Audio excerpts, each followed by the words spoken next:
Hello guys, আজকে আবার চলে এসেছি একটা নতুন ব্লগ নিয়ে। এটা শুধুমাত্র ব্লগ বলবো না, এটা অনেকটা একটা স্পেশাল ব্লগ বা ভিডিও হতে চলেছে। কারণ আজকে আমার আপনাদের সবার একটা প্রিয় জায়গায় এসেছি, সেটা হচ্ছে নৈহাটি বড় মঠ। সবথেকে বড় কথা হচ্ছে দুটো তিনটে জিনিস সবথেকে আগে হাইলাইট করব, যেটা এইখানকার সবথেকে হচ্ছে স্পেশালিটি।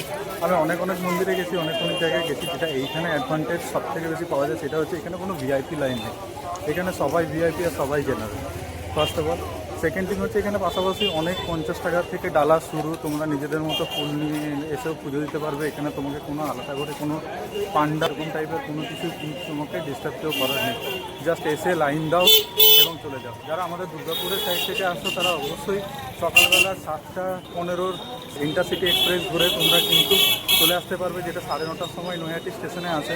পুজো দেওয়ার পরে যারা সবাই মোটামুটি নিরামিষই খায়, এইখানে সামনাসামনি এত নিরামিষ হোটেলের জন্য ম্যাক্সিমাম হোটেলে নিরামিষই পাওয়া যায়। ভাত, সবজি, ডাল, কেন 50 টাকা প্লেট থেকে শুরু হয় নিরামিষ খাবার দাবার। খুব ভালো খাবার দাবার। মন্দিরের দুটো দোকান পাশেই একটা ভালো দোকানে যেখানে আমরা খেলাম, সেখানে প্রচণ্ড হেল্পফুল। ব্যাগ ট্যাগ রেখে পরেও আপনি যেতে পারবেন। খুব ভালো এক্সপিরিয়েন্স এখানে।